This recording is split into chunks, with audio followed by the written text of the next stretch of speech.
primeira coisa que você deve fazer é procurar um contador que seja licenciado. Então, tem duas licenças que a gente pode tirar, que uma é a de CPA, que é o contador com licença para assinar os relatórios, principalmente de empresas que estão na Bolsa de Valores, e tem também o Enroll Agent, que é a licença mais alta que a Receita Federal disponibiliza para um profissional da área de imposto de renda.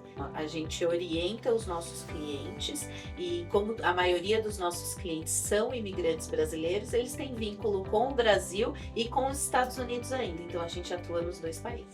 Sua história de vida importa. Fernanda, e sempre a gente escuta, você é contadora, eu não sou, mas eu tenho que prestar imposto de renda. Eu quero saber, eu escuto muito, o contador, ele é seu amigo, a estratégia fiscal é sua parceira, e eu acredito nisso. Eu queria que você comentasse. Onde, como, quando que pagar imposto em estratégia fiscal é amigo do contribuinte? Olha, eu costumo falar para o meu cliente que eu estou sempre do seu lado, eu não estou do lado da Receita Federal. Dentro do Tax Code, que é o código que o IRS dá, porque a gente tem que seguir, tem uma partezinha que é maravilhosa que chama Avoid Taxes.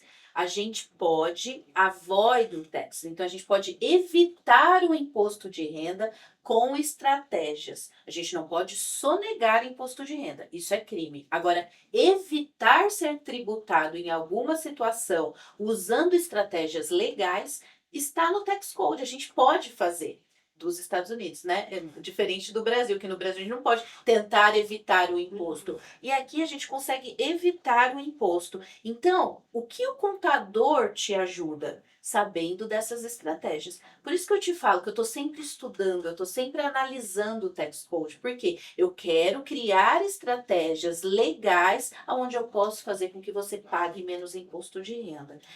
Por que contratar um contador para isso? Porque é o meu trabalho. Eu estudo todos os dias para isso. Então, eu tenho a obrigação de fazer isso. Você não tem, você tem outro tipo de trabalho. Então, na hora da declaração do imposto de renda, pode ter estratégias que eu sei, porque é o meu trabalho, eu estudo isso todos os dias, que você não sabe porque você não tem necessidade de saber. E aí eu te salvo aí de alguns impostos, de ser tributado às vezes, ou usar alguns créditos para que você pague menos imposto de renda. Interessante. Mas agora dá a dica. Eu quero saber algumas situações concretas. Me dá uma situação onde esse conhecimento específico, atualizado do Avoid Tax, pode me beneficiar. Maravilha.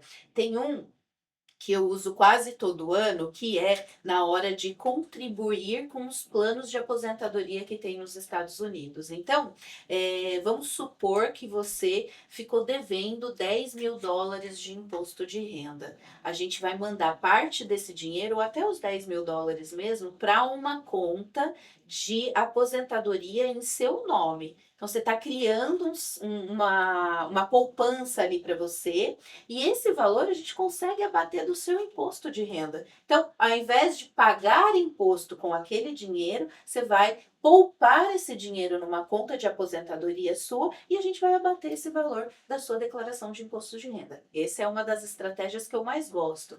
Tem outras estratégias, se você tem filhos, você pode pagar para o seu filho a partir de 5 anos de idade US$ 12.000 por ano e abater isso da sua empresa como uma dedução, deduzir isso da sua empresa e seu filho não tem que pagar imposto de renda em cima desse valor. Então, são estratégias que a gente estuda, que a gente cria para você pagar menos imposto de renda ou deduzir mais valores, né, da sua empresa, gerando menos tributação, que só quem estuda, quem está na área, que entende. Não, Fernanda, demais. Por isso a importância da gente estar conversando sobre esse assunto. É um assunto que a gente não pode evitar, né? É certo. E uma outra que eu acabei de lembrar é a depreciação.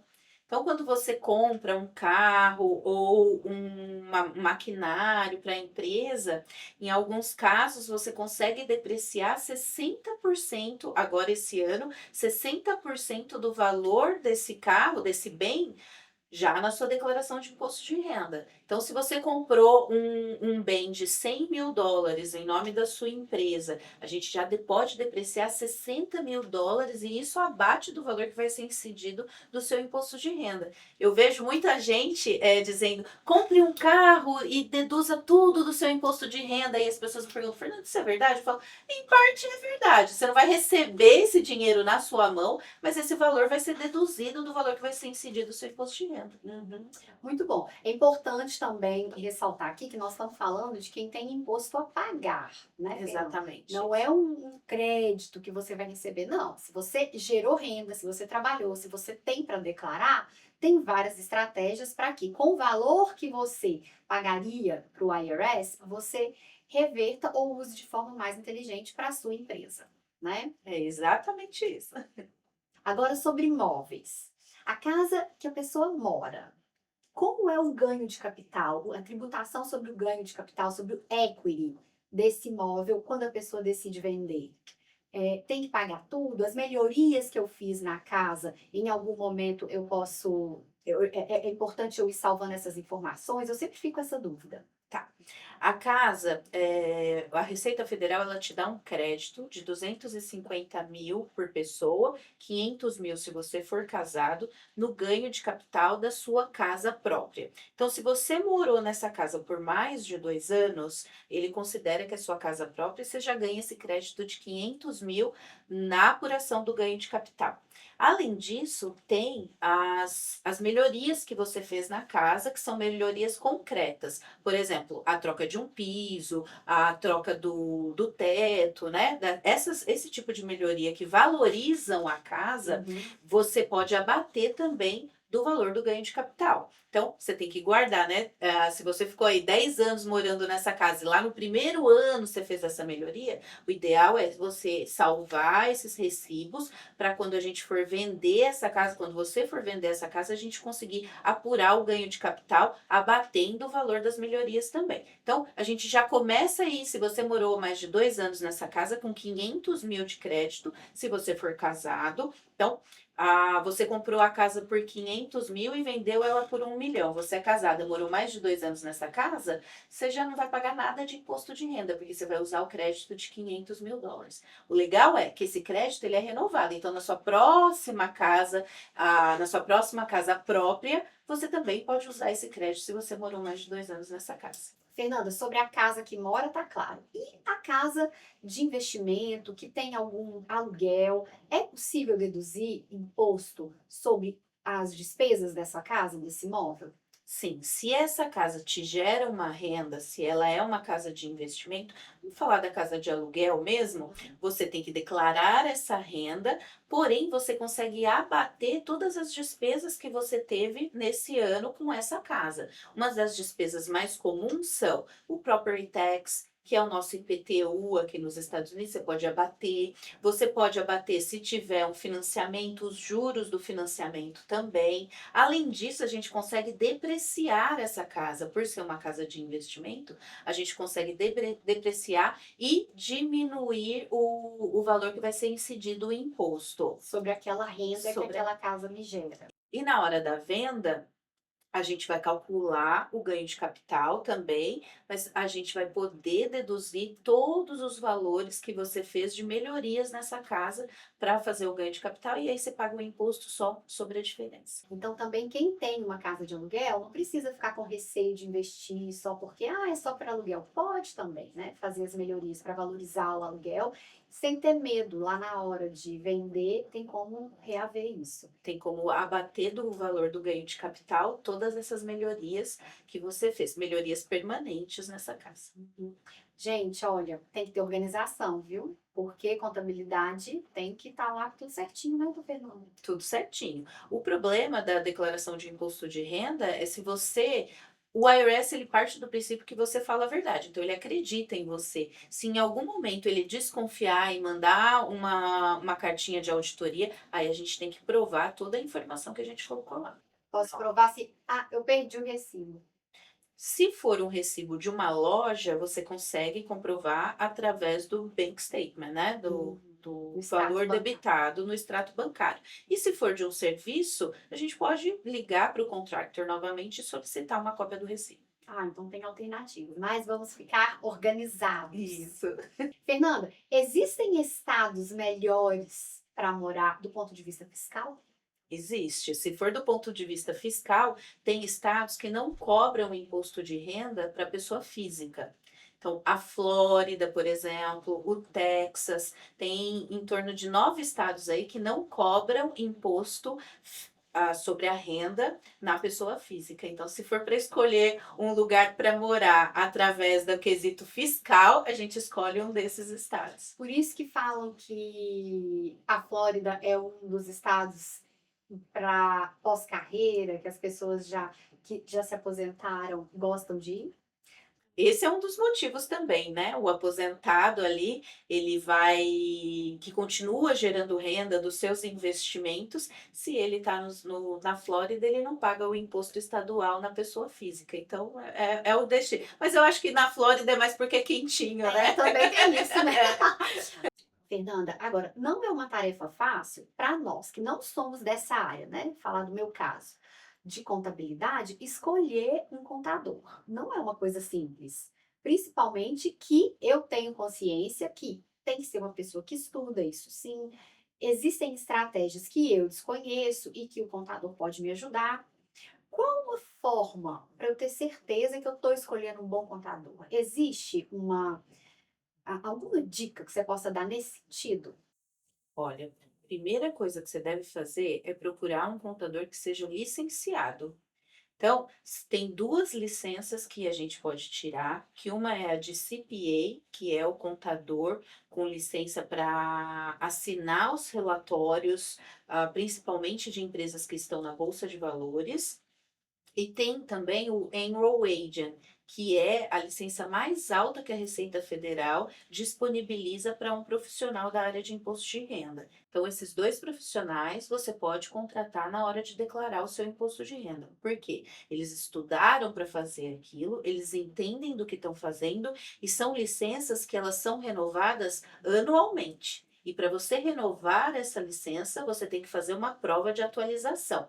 Então, significa que eles sabem da legislação, das novas alíquotas e de todas as leis novas que surgiram. Então, o mais importante é procurar um profissional licenciado. Depois disso, recomendação é sempre muito bom, né? Se a outra pessoa teve uma experiência de atendimento muito boa e te recomenda um contador, e esse contador é licenciado, pode trabalhar com esse contador também, porque se já foi bom para uma pessoa, a chance de ser bom com você já está 50% Sim. ali, né? Tem existe algum lugar onde a gente pode consultar, por exemplo, contadores que não têm uma boa reputação ou que têm algum processo com o IRS? Existe algum lugar onde nós, como clientes, podemos checar, de certa forma, a reputação profissional? Não, existe a gente conseguir checar a licença dentro do IRS, da Receita Federal. Aí você pode checar se essa pessoa tem licença ou não. Por quê? Se o contador primeiro que a má reputação está na boca do povo, então Isso, as né? pessoas sabem, né? Agora, para o IRS, se essa pessoa não teve uma boa conduta, ele retira a licença. Ele não Por isso, anualmente. por ser isso, renovado. anualmente, isso mesmo. Então, consulte o site do IRS, se o nominho dele estiver lá, porque ele vem tendo uma boa conduta. Tá bom. Então, gente, ó, é importante a gente trocar informação também e divulgar. Quem é o bom, quem não é o bom, a gente sabe isso, né? Reputação sempre chega primeiro. Agora nós vamos entrar numa parte, gente, que é fundamental para quem mora aqui nos Estados Unidos ou para quem está pensando em mudar para os Estados Unidos, que é essa parte de planejamento Brasil, Estados Unidos. Eu pago imposto no Brasil, eu pago imposto nos Estados Unidos. Eu declaro saída definitiva, eu não declaro saída definitiva. Eu declaro a minha renda lá, eu pago INSS, eu pago SOS, como é que é? Então, vamos tirar alguma dessas dúvidas aqui com a Fernanda. Por quê? Porque ela é desse business aqui nos Estados Unidos e também no Brasil, não é isso? É isso mesmo. A gente orienta os nossos clientes e como a maioria dos nossos clientes são imigrantes brasileiros, eles têm vínculo com o Brasil e com os Estados Unidos ainda. Então a gente atua nos dois países. Então, vou começar pela primeira. tá? Que eu mesma e meu marido tivemos essa pergunta, essa dúvida e fomos atrás de indicação de colegas, isso lá no passado. Como fazer e tal, aquela coisa, né? Fulano fez assim, vamos fazer assim. Foi bem assim que a gente resolveu. Mas não façam isso. Eu acho que o certo é ir por uma opinião profissional. Vou perguntar, Fernanda, dá saída definitiva do Brasil ou não? É uma pergunta recorrente essa, viu? E apesar da orientação da Receita Federal do Brasil ser para você, se você for morar fora do Brasil por mais de um ano, para que você dê a declaração de saída fiscal, em alguns casos eu digo que é melhor não dar a saída. Quais casos? Quando você ainda possui investimentos no Brasil, quando você tem casas de aluguel no Brasil e a sua. Mais uma vez, cada caso é um caso e não é uma orientação aqui, né? Não é todo mundo que tem investimento que não pode dar declaração de saída fiscal, mas a carga tributária é menor quando você é um residente, né? Então, se o seu investimento no Brasil é maior do que o seu investimento nos Estados Unidos, eu aconselho ainda você continuar como um residente do Brasil, porque a carga tributária é menor. Mas, na grande maioria dos casos, é orientado que se dê a declaração de saída fiscal, que assim você só precisa declarar o seu imposto em um lugar só, que no caso é os Estados Unidos. Ô, Fernanda, mas aí eu não dando a saída definitiva no Brasil, sendo isso uma recomendação da Receita Federal, eu não estaria irregular? Não, se você continuar declarando o seu imposto de renda no Brasil. Ah, Então, se você não deu declaração de saída fiscal do Brasil, você tem que continuar declarando o seu imposto de renda no Brasil, com toda a sua renda do Brasil e também a sua renda global. Então, assim como nos Estados Unidos, no Brasil você declara a sua renda global.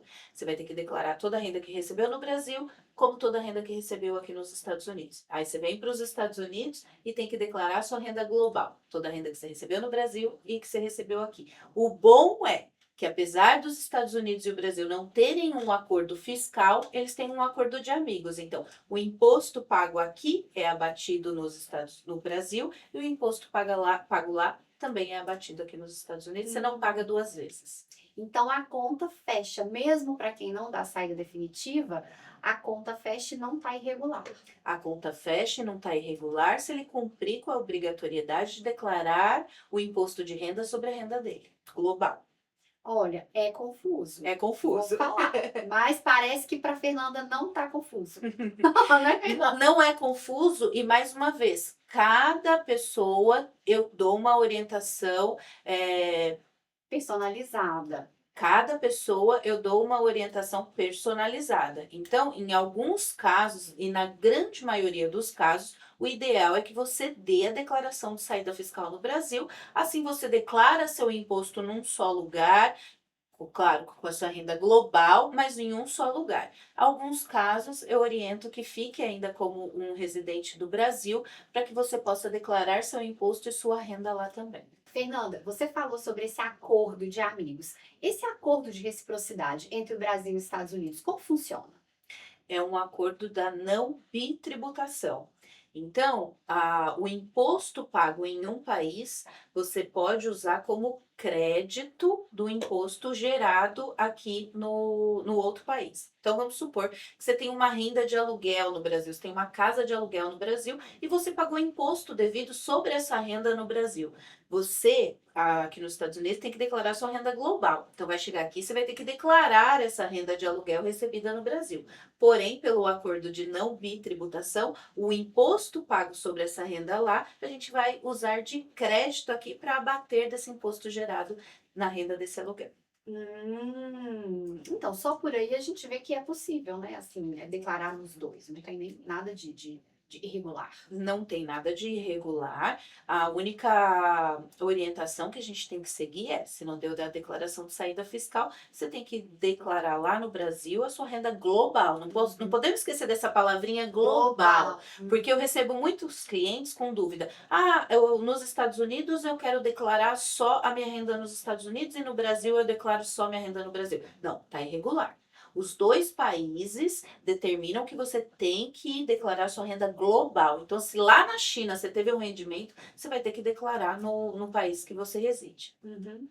Fernanda, e a conta bancária? Quem já deu saída definitiva e tinha uma conta em aberto e não fechou essa conta, continua fazendo Pix, já tendo dado a saída definitiva.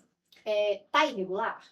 Não, não tem problema nenhum. Você pode ter uma conta aberta no Brasil, mesmo você não sendo mais um residente fiscal lá. A única coisa que você tem que fazer é avisar o banco que você não é mais um residente fiscal do Brasil, e aí eles transformam essa sua conta para um não residente.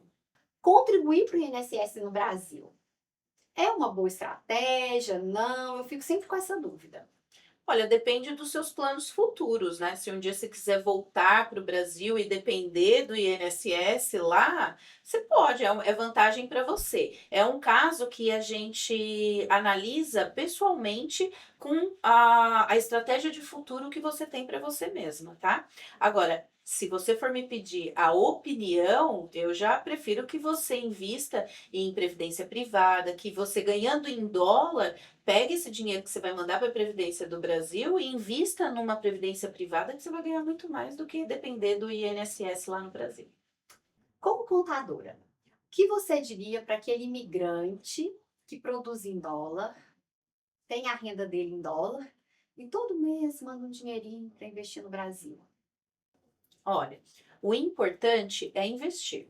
Então, o mínimo que seja no Brasil ou nos Estados Unidos, o importante é que esse imigrante invista para ele ter uma segurança no futuro.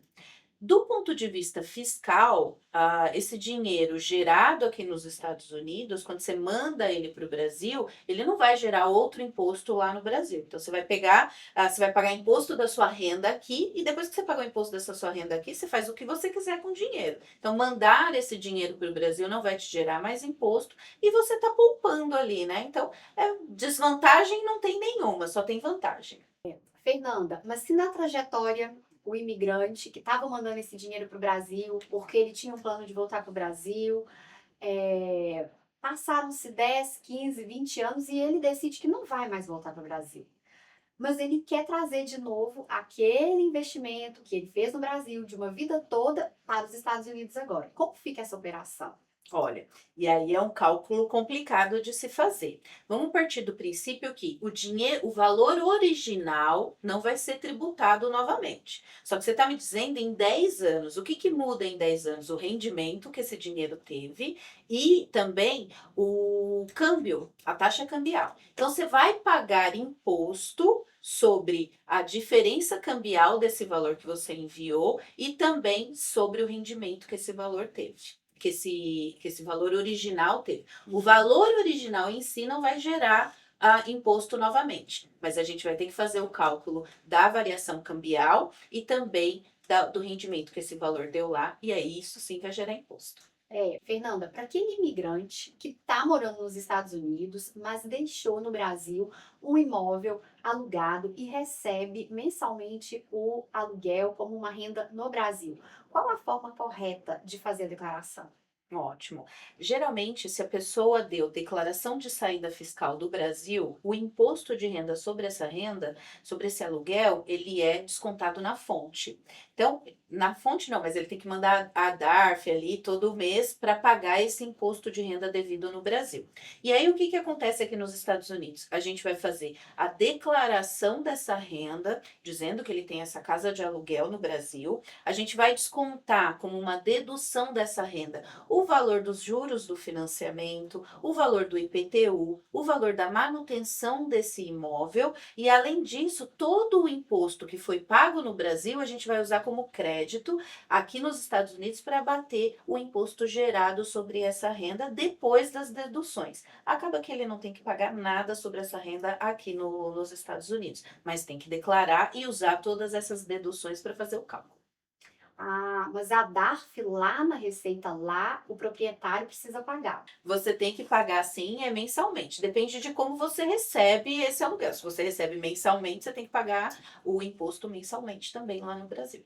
Fernanda, agora quero te perguntar uma coisa prática, tá? A pessoa que está saindo do Brasil, quais os documentos ela não deve esquecer de pegar, sempre trazer para estar mais preparado para iniciar uma vida em outro país? Ótimo. Então, para a pessoa adulta, você vai trazer sua certidão de nascimento, RG, carteira de habilitação, que até você tirar sua carteira de habilitação aqui, você consegue usar a sua do Brasil. Passaporte, você não consegue sair do Brasil sem passaporte, né? Mas toda a documentação que a gente usaria no Brasil normalmente, né?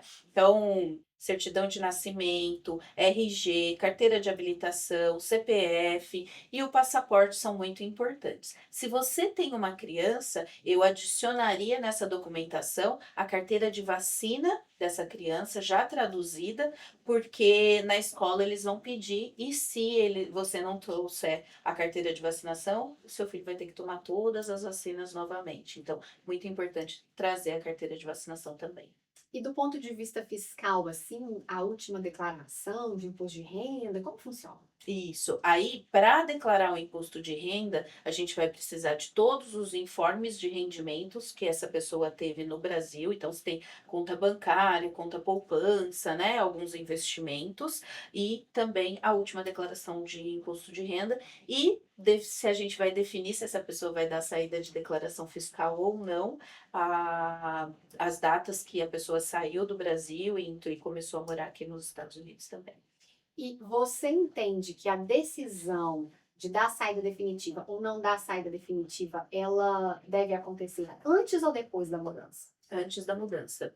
Antes da pessoa se mudar, é muito importante que ela faça o planejamento tributário dela, principalmente se ela tem empresas e tem investimentos lá no Brasil, é interessante ela fazer esse planejamento tributário, porque aí a gente define, lembra que eu te disse sobre o avoid taxes, né? Uhum. Usar ferramentas que a gente pode evitar o imposto, então a gente decide aqui nos Estados Unidos se é ideal ela abrir uma empresa para controlar esses investimentos que ela tem no Brasil, se é o ideal que ela faça isso na pessoa física. Então, o planejamento tributário é muito importante para a gente estruturar fiscalmente esse imigrante antes dele se mudar para os Estados Unidos. Fantástico. Sempre o planejamento é uma ferramenta fundamental, né? Sim, sempre.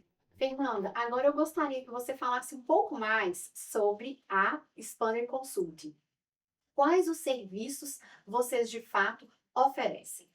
Olha, todo o serviço que um imigrante precisa aqui nos Estados Unidos. Então, a Spanner Consulting, ela é uma empresa que oferece consultoria contábil para os imigrantes e serviços contábeis também. A Spanner em si oferece esse tipo de trabalho. Só que a gente tem um ecossistema onde a gente consegue atender o imigrante em todas as necessidades. A gente tem parceiros que pode renovar passaporte, aplicar para visto lá no Brasil. A gente tem parceiros que pode fazer aplicações de imigração. Nós vendemos seguros que são obrigatórios aqui nos Estados Unidos também, além dos nossos serviços, que é declaração de imposto de renda, pessoa física, pessoa jurídica, aplicação de ITIN, a gente tem abertura de empresas, contabilidade, folha de pagamento, todos os serviços para as empresas também. Então, a gente, dentro do nosso ecossistema, oferece vários serviços para esse imigrante, além dos serviços que a Spanner na área contábil oferece também. E a parte internacional? Porque você também. A Spanner também está presente no Brasil?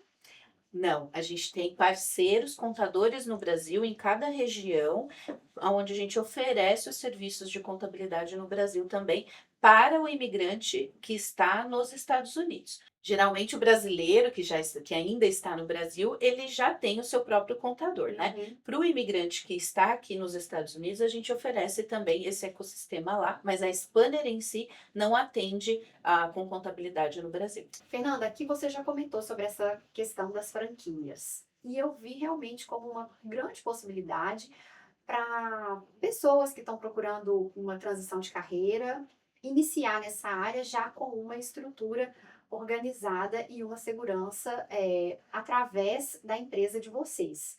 Fala um pouco sobre isso. Qual é esse projeto? Olha, dentro desse projeto a gente tem duas categorias de serviços que a gente oferece, de produtos na realidade que a gente oferece. O primeiro é o selo, que é aquele contador que está no Brasil, mas ele não quer imigrar para os Estados Unidos. Só que o cliente dele está imigrando para os Estados Unidos. Então a gente oferece o selo Spanner, uma vez que a gente é uma empresa com muita credibilidade na comunidade brasileira, a gente oferece o selo Spanner, aonde esse contador do Brasil pode abrir uma empresa aqui nos Estados Unidos, um braço da contabilidade dele aqui nos Estados Unidos e usar a Spanner como um serviço de referência para esse cliente dele que imigrou. Então, no final, é ele mesmo que continua atendendo o cliente dele, então ele atende parte Brasil e Estados Unidos através da Spanner oferecendo um serviço de qualidade. O outro produto que a gente tem é as franquias. E a franquia é para aquele empresário, contador que quer se mudar para os Estados Unidos. Então a gente tem um modelo de negócio que é a Spanner, muito vantajoso. E aí a ideia da franquia surgiu disso, de eu não dar conta dessa expansão, dessa demanda, e eu ainda assim querer ver a Spanner grande nos Estados Unidos. Então a franquia surgiu dessa demanda contínua que a gente tem. E aí é para esse empresário que quer empresário ou empresário contábil que quer se mudar, né, que quer migrar para os Estados Unidos. A gente tem um modelo de negócio pronto, com treinamento na parte contábil, com treinamento na parte comercial também, com todos os processos, sistema, licenças que essa pessoa precisa e entregue, modelo de escritório entregue para essa pessoa, para ele começar o próprio negócio aqui nos Estados Unidos. Além disso, a gente dá, como eu comentei para você, o suporte para esse novo franqueado com treinamento contínuo também, não só o treinamento inicial, mas com suporte também, caso essa pessoa esteja insegura, com os nossos serviços para manter o padrão da qualidade que a gente tem. Fernanda, e eu fiquei curiosa porque você falou, eu sou presidente da Associação dos Corretores Brasileiros nos Estados Unidos. Quando você finalizou nos Estados Unidos, é que eu fiquei surpresa. Então, existe uma associação brasileira aqui nos Estados Unidos? Existe. É a primeira associação brasileira de contadores e preparadores de impostos aqui nos Estados Unidos. Então, é para unir essa categoria aqui, ajudar esses contadores que já estão nos Estados Unidos. A gente não tem nada parecido aqui nos Estados Unidos ainda voltada para a comunidade brasileira. Então, é para, além de unir esses contadores que estão aqui na comunidade de qualquer estado, a gente dar treinamento, capacitar essas pessoas para dar um serviço de qualidade para a comunidade brasileira também. Acaba que a associação foi criada para que aquela pessoa que quer fazer imposto de renda, não fazer um imposto de renda com self-prepared ali embaixo, a gente capacitar essa pessoa para ela poder ser um profissional. Então a gente vai ter treinamento, a gente vai fazer a universidade da associação também, onde a gente vai trazer profissionais para instruir a comunidade nesse ramo, que é um ramo tão vantajoso, que é o da contabilidade aqui nos Estados Unidos. Com certeza, é uma forma de fortalecer a categoria, não? É isso mesmo. Além de unir, fortalecer a categoria e unificar também o tipo de serviço entregue para a comunidade. Fernanda, e de onde surgiu essa ideia, esse propósito de criar uma associação de contadores? A tendência normal é, já que você já está se destacando, seria manter a concorrência despreparada, de certa forma. Você está indo na contramão disso, que fala muito sobre você, né? Sobre uma qualidade, é uma liderança, a questão do servir, do dividir, e isso é o que destaca, valoriza, parabéns. Mas de onde você observou essa necessidade? Eu vejo da dificuldade, na realidade, que eu tive quando eu comecei.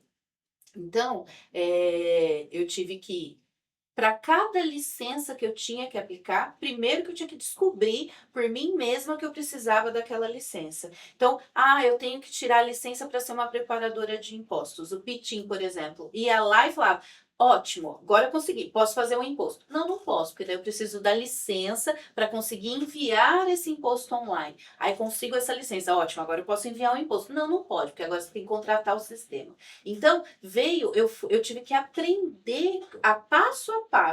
E aí eu vi que às vezes muita gente sabe sobre declarar um imposto, sabe como é no Brasil, né? Mas eles não têm o passo a passo, eles não conseguem descobrir qual é o passo a passo, porque é trabalhoso isso. A associação surgiu da dificuldade que eu tive de executar, de conseguir todas as licenças para executar o meu trabalho. Então, eu pensei comigo, se tem várias pessoas aí fora querendo também uma chance, né? Vários imigrantes querendo uma chance, por que não facilitar a vida deles? E outra coisa, porque a palavra da associação é a união. É isso mesmo. Aqui parece nos Estados Unidos, e não é uma crítica, mas parece que a gente está brigando um com o outro, um contador com o outro o tempo inteiro. E não, eu sempre fui amiga de todos os contadores, meus concorrentes, porque a comunidade brasileira é enorme, a gente consegue atender, ainda falta espaço, ainda falta gente para trabalhar para conseguir atender essa comunidade toda. Então a associação veio para ajudar, para unificar, para conscientizar, né, para fazer essa comunidade de contadores crescer, para a gente dar serviço de qualidade para a comunidade brasileira, nunca para competir um com o outro, porque a gente já vive numa competição.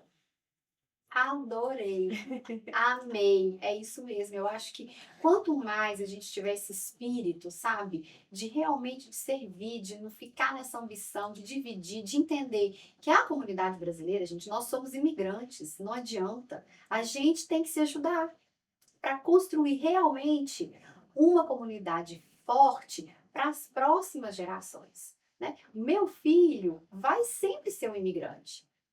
E o filho dele, se nascer nos Estados Unidos, filho descendente de imigrantes. A gente tem que incorporar e não recusar isso e trabalhar com iniciativas como essa sua para fortalecer a comunidade como um todo.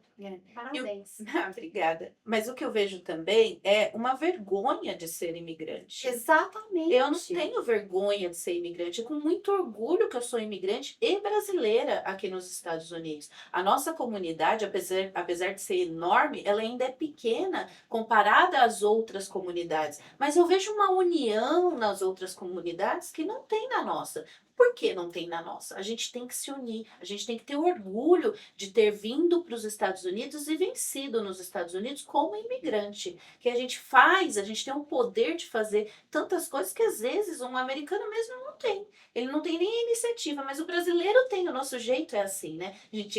Minha mãe costuma falar que a gente já nasceu empreendedor, a gente já tá matando um leão por dia por ser brasileiro. Então, a gente tem que ter orgulho disso. Exatamente. E não só de ser brasileiro, mas a questão de imigrantes, se a gente vai um pouco estudar, né, a história dos imigrantes, gente, imigrante, todo mundo que sai do seu país já vai enfrentar situações que são completamente fora da zona de conforto dele. Então, nós imigrantes pertencemos a um tipo de gente diferente, especial, não é melhor que ninguém, mas nós desenvolvemos uma resiliência diferenciada.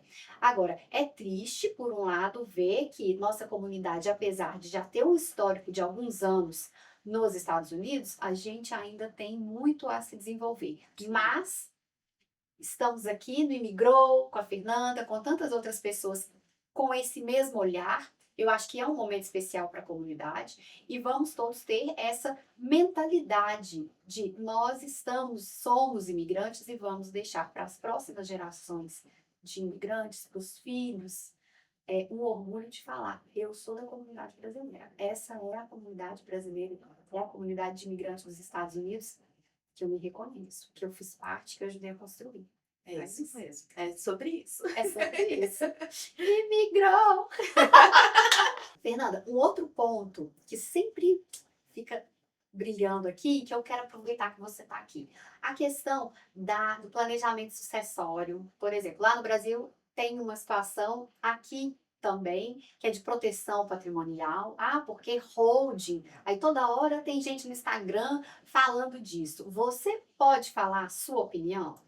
Eu vou abrir uma holding familiar? Qual é o meu plano sucessório?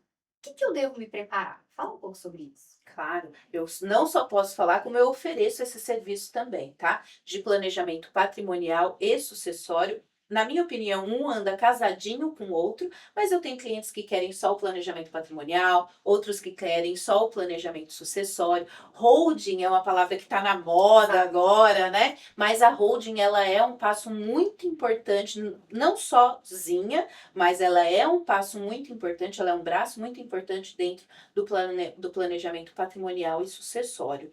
Aqui nos Estados Unidos, a cultura deles já é de proteção, né? Eles têm o will, que é como se fosse um testamento que eles fazem, eles têm o trust, que é um testamento mais apurado, mais robusto, né? Que eles fazem também, mas no Brasil a gente não tem essa cultura. Então, é muito importante levar tanto para o imigrante brasileiro quanto para os brasileiros mesmo essa estrutura de planejamento. Qual é a importância disso? A gente tem um exemplo claro ali, que não sei nem se a gente pode citar, mas é o Gugu com o Silvio Santos, né?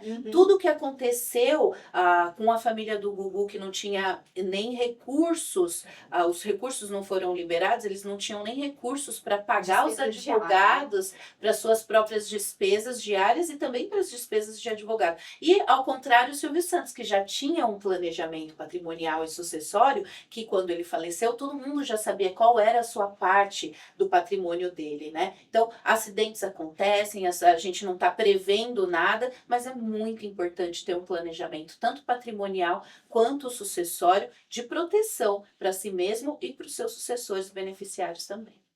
Fantástico. Seria como uma pasta de urgência que a gente tem em casa com qual é o nosso plano, o que eu vou fazer, o que eu tenho, o que vai ficar com quem. É exatamente isso. Além da pasta de urgência, a gente pode trabalhar na questão tributária também, né? O imposto sucessório, tanto no Brasil quanto nos Estados Unidos, ele é muito alto. A carga do tributária da sucessão é muito cara. Parece que a de New Jersey é uma das mais altas, se não a mais alta dos Estados Unidos. Dos Estados Unidos todo. Então, quando você tem um planejamento sucessório, você meio que evita esse tanto de. Vai ter tributação, lógico, mas você evita a tributação extra, né? Um valor desnecessário que você não precisa pagar. E além de evitar, você tem a chance de se preparar financeiramente, né? Deixar, mas eu sou herdeiro, eu que tenho que resolver como eu vou. Não, às vezes não. Às vezes você tem um filho, você tem um patrimônio, você já quer deixar isso resolvido. Então tem que pensar antes. É isso, né? mesmo. E o planejamento serve exatamente para isso. Fantástico. É um planejamento financeiro? Não, é patrimonial e sucessório mesmo. É um o planejamento financeiro é aonde eu vou, estratégias para eu ganhar mais rendimentos nos meus investimentos. O planejamento patrimonial é de proteção patrimonial e o sucessório é de definir quem vai ficar com o quê na hora de uma tragédia ou no repasse do patrimônio. E esse planejamento patrimonial e sucessório você faz analisando os bens nos Estados Unidos e no Brasil? Ele é feito com os dois países, isso mesmo. Na realidade, a gente faz com patrimônio global também, né? Gente, é patrimônio global. Isso. Então, engloba o patrimônio do Brasil, dos Estados Unidos, qualquer patrimônio que essa pessoa tenha. E a estrutura que a gente monta é personalizada também, baseado no tipo de patrimônio que você tem e na quantidade dele também. Fernanda, muito obrigada por ter participado conosco no Imigrou, por ter dividido conosco de forma tão didática, numa linguagem tão acessível, esse conhecimento técnico, mas que você conseguiu deixar suave, acredito. Não posso esquecer de, quando avisar que vai sair esse conteúdo, comunicar às pessoas que peguem um caderninho, peguem um lápis, porque é praticamente uma aula, né? Informações necessárias, conteúdo assim que a gente fica do dia a dia nosso como imigrante. E até passamos por temas que não é só para o imigrante, não. É para qualquer pessoa refletir. Temos que lembrar que imposto faz parte da vida de todo cidadão que produz e gera riqueza. Então, não podemos negligenciar, não é isso? É isso mesmo. Muito obrigada. E eu, mais uma vez, que agradeço a oportunidade de estar aqui. E toda vez que for para falar sobre o meu trabalho, eu tenho um prazer enorme de falar sobre isso, conscientizar um pouco mais. Imposto, sim, é uma necessidade. E quanto mais cedo a gente entender isso, melhor a gente vive aqui nos Estados Unidos. Então, obrigada pela oportunidade mais uma vez. Não, eu que agradeço. Dá para ver, impressionante ela falando de imposto e brilhando os olhos. É o meu bebê. Obrigada, Fernanda. Obrigada a A gente você. se vê. Tchau, tchau. Sua história de vida importa.